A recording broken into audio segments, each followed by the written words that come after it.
Welcome back to another episode of Let Let We We Go Go There. There. And today, We are going there on surviving to thriving. thriving. So, I think as women, we all have some point in our lives, sadly, experienced being a victim in some sort of shape or fashion. Whether we are kids or whether into adulthood. And that has had many negative effects on us individually and collectively. And we need to know how to get from here, the state of victimhood, to over there where we thrive. So, what do you think is important to making that transition? Yeah, I think the most important thing is the recognition of it, which is honestly the hardest. And I would Mm-hmm. say that this is the journey that will take a certain amount of time for people, right? There's not, it's kind of like when you're grieving, there's not a certain amount of time for you to grieve. There's not a certain amount of time for you to actually recognize that. And unfortunately, a lot of victims who, I want to say are survivors, because we are all survivors that way, um, tend to be in that river of denial for a while, right? And it's not a bad thing and it's not a judgment thing. It's a safety thing. Mm-hmm. And until we feel safe to speak our truth on the abuse and things that we went through that was not our fault and should not have happened, until that point is reached, then we can go to the next step, which is to eventually get to that thriving Yeah. place. There's also an element I could speak personally for me where being in that state before recognition, it led to denial. And in that process, I kept myself from being safe. So it seems kind of contradictory to be like, yeah, no, like everything is fine or whatever, and just like try to live in that pretense. But what happened in my case was that I developed a trauma bond with my abuser, and I had a sense of loyalty that they did not deserve. So they would basically be one way with me, like very kind when I was in my right state of mind, and then they would like get me drunk, and then like all of these things would happen to me, and I was drugged as well. So it was like a lot of the times I didn't really remember until later on as it kept happening again and again, and I guess I developed a tolerance to those drugs. So like I would wake up in between instances of abuse, and I just my brain couldn't wrap I couldn't wrap my head around it. And that's why it took me so long. Like trauma bonds are weird, and like sometimes we go back to abusers, and we need to recognize that that's not good for us. It's not healthy. Yeah, I would say along that same note too, a lot of people, I can say self included, that get abused by family members. That is a whole other level of almost like protection of that person and of that relationship, and maybe even shame around it. And then another thing I feel like in my personal situation is if other people are, being abused, then it almost makes it normal. And it's Mm-hmm. like normalizing that, oh, I wasn't abused. He was just mean or he was just mad at certain things. But coming to that realization years later where it's like, no, there's no possible reason, Mm-hmm. not being a parent myself, but no possible reason that a child should be afraid to tell a parent that they were actually hit by a car for fear of getting hit for that reason, right? So, Mm-hmm. I mean, that right there, when you break it down as an adult and reflect back on it, is that moment of not feeling safe is just shutting down like that the abuse never happened, that, all of this didn't happen. Because in that moment, as especially as a child, where do you go for safety? You would Mm-hmm. typically go to your caregiver. So if you feel that you can't do that and you're shutting it down for that sake, again, that at the time is keeping you safe to an extent, right? Mm-hmm. Until you have the resources and things to do that. So I think in my personal processing, after therapy and after all of that, I was able to look back, and I've talked about EMDR before, but EMDR is a great tool for anyone who has, suffered abuse, because you are able to kind of go back to those moments where you weren't safe and Mm-hmm. actually keep yourself safe. Yeah. I think for me, one of the like the process of moving from victimhood to thriving had to do with, of course, that internal work of like getting resources and that sort of thing, even though I didn't go to therapy until like 10 years later. Mm-hmm. But like the internet, it exists, so it's something that we all have access to and can use. And then what really helped me is support is sort of overlooked, but when you have people around you that you feel safe with, you will eventually begin to like open up. And that's why it's so important to have a safe circle around you. Yeah, and even more into that. Again, yes, internet can be a scary place. I don't love it for a lot of reasons, but it has opened up a lot of opportunities as well. So I've even seen something where it's like a specific CPTSD like circle of people, like a whole entire platform where you can relate to it for that specific thing that you went through, and that Mm-hmm. does feel a lot more like you're not alone. And I think that's the whole thing. When there is that abuse and there is that victimhood, it's because you are singled out. You are doing this on your own. It's much easier to victimize someone. There's the whole thing, power in numbers. So definitely, like Amy just said, like finding your core people, whether that's people that you know and trust, or whether that's a group that has been created around whatever type of trauma and abuse, and in a healthy way, not in a trauma bond way where we're Mm-hmm. just going to dump all over each other, but in a, like, sharing tools on how now I can get to that thriving, which, Mm-hmm. again, for me, a big one is breath work, is just tapping into, okay, I'm safe right now. And I think that's the biggest thing, is the embodiment, right? It's Mm-hmm. like for so long we weren't safe, and our bodies are so well equipped to protect us that now we can actually just let that go. And now it can feel a lot more painful because you're finally allowing yourself to feel all these things. But once you do move through that, and it is a very vulnerable, kind of, raw place to be, Mm-hmm. but you have to let yourself kind of feel that, right? Like, in order to heal, you have to feel. Yes, that's so true. Like we had a student who used to do flexibility with us, and she asked if there was anyone who came to class and like cried because we do a lot of hip work and that sort of Mm. thing. I mean, that hasn't happened yet, but yes, they say like, you store a lot of emotions in your hips, Especially for women. especially for women. We are so tense and we don't even realize it. So, like you mentioned, breath work for me, Pilates is really nice because one of the things that I focus on before we get into the nitty gritty is like relaxation and realizing how much tension we store in our face. A lot of us claim to have resting bitch face, but we're Mm-hmm. probably just so tense in the face from having to mask and be Or strong and resting fake smile face too. oh there's my that there's that gosh, other yeah. extreme too, where it's like, let's paint it on, everything's okay. It's like, just drop it, like, just relax your jaw.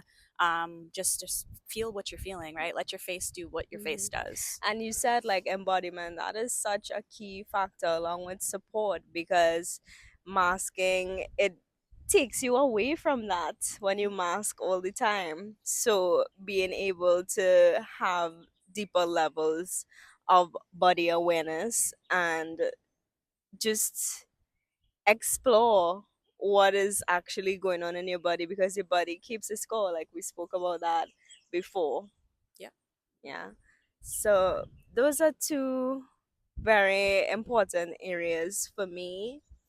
And a part of thriving as well is, I feel like putting yourself out there, like experiencing things that you maybe have been like shy to do, but has been like inside of you to like explore and experience. So for some people that's like going on trips, for some people it's like you have a passion project that you've probably never started, and like everything starts with baby steps. And when we say baby steps, like people think that's just like, oh, just taking little tiny steps at a time.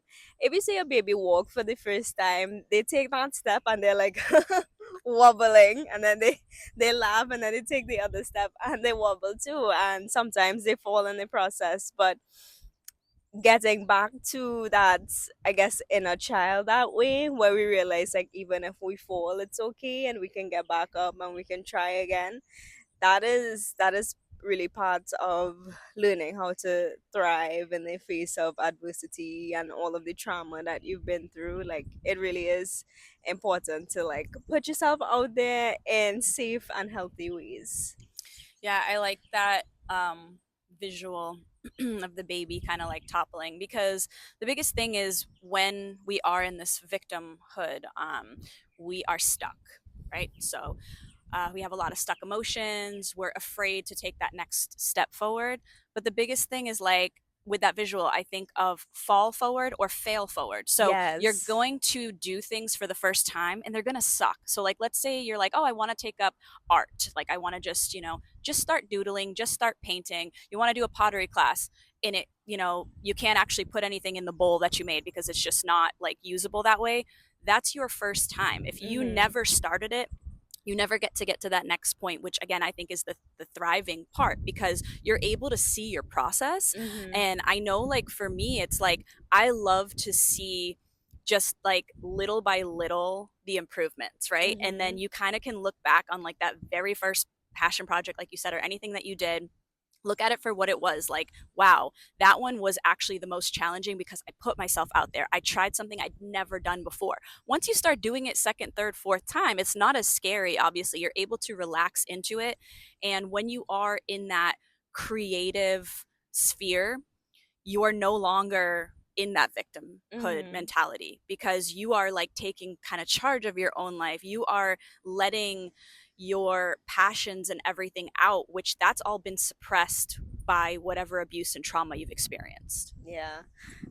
I feel like grounding is also especially important to help you just, I don't know, feel better. Like it does something to your body that I can't really put into words, especially for me. Like I just feel so much better after taking a walk, touching grass, as the kids say. Because we are nature and we've forgotten that because we're just glued to our screen. So once we take our screens away and we go back to nature and actually feel the earth beneath us and feel the air, and if you're next to the water like we are, like feeling that breeze does make you feel and come alive, because that is literally what we are as human beings. We are nature, but we've just kind of gotten so removed from it. Mhm. So that is always, I think, the best medicine, is to, Yeah. like, if you can.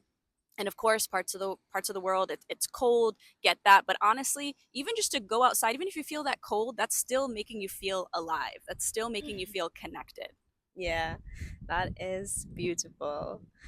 Um so yeah, any other thoughts about thriving that like really have helped you along your journey? I think going back to not putting that pressure.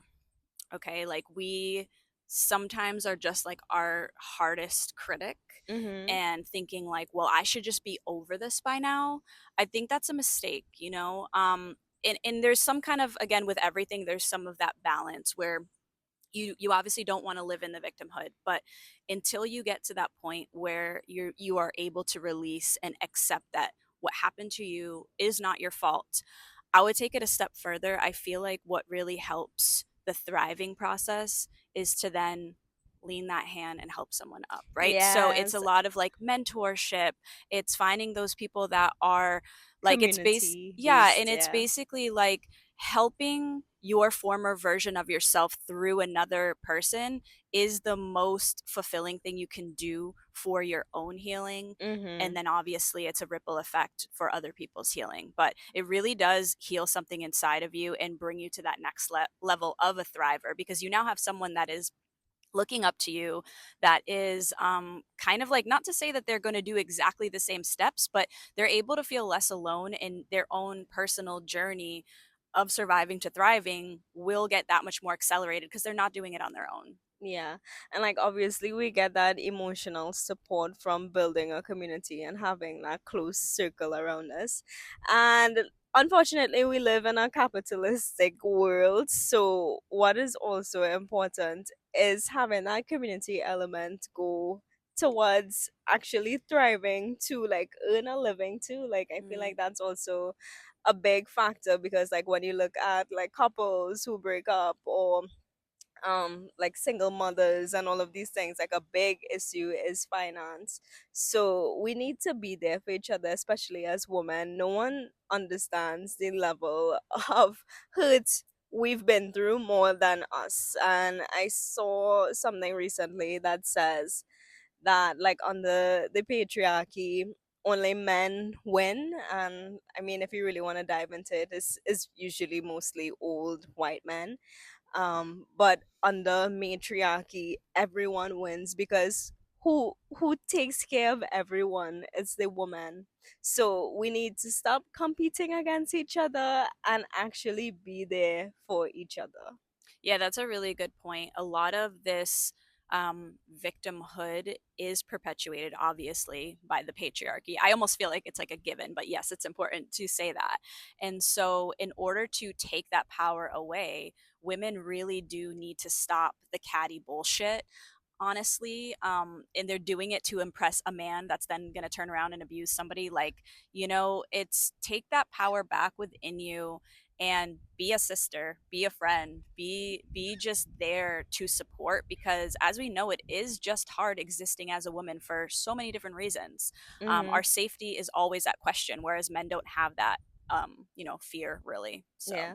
I think another important point to address is language, the way we speak about things, because we see these statistics all the time, say 1 in 3 women are abused by men. Why are we not talking about how many men, one in how many ever men, or are more the than one, abusers. are the actual Yeah. abusers? Because again, you put the narrative on the woman being abused instead of what it really is in the men who are doing the abusing. So Mhm. language, the way we speak about things is also very important. We as women need to take control of the narrative of our own lives and like decenter men a lot, because they cause so much harm to us, and a lot of times it's just so systematically ingrained. They, one, don't realize, or two, they don't care. Yeah. So we need to take control of our lives again. Don't try your best not to depend on a man. Try to, lean more on your sisters. If like, we all need that like interdependence. And then from that, see how we can be independent. Yeah, I was gonna say off of that, like, stop making excuses for these men that, like, oh well, at least they're supporting financially, at least they're whatever, and like, let's take that power back. To me, that's what's being a survivor. Is like, oh, we are smarter and more capable and can do anything a man can do and do it better. So like, let's stop excusing that behavior, that our place is to cook and clean and their place is to do this. No, like, we all can take control over our own life and do the things that, we need to get done. We can get them done. So Yes. Yeah, so take control of your life, take control of the narrative. Stop thinking about that man who is lying, cheated, abusive, and yeah, like focus on yourself, focus on sisterhood. If we don't have each other's backs, then no one does. And yeah, this is the way that we all thrive together. I think this is the thing, is like the scarcity mindset and mentality needs to go, Mm-hmm. because there are enough seats at the table for all of the women. As much as, like, again, that's the patriarchy, that's the control of the patriarchy, that there's only so many women because there are more men that are getting these opportunities. Let's create these opportunities together, you know? Yeah. Yeah. So with that, I hope that you join us for our next Q&A where we could discuss this more, Yeah. and who knows what more beautiful things that will come out from us meeting together. So make sure to check the description so you know when that is happening, and we'll see you in the next one. And have a week that is full of thriving, not just surviving. Yeah. Bye. Bye.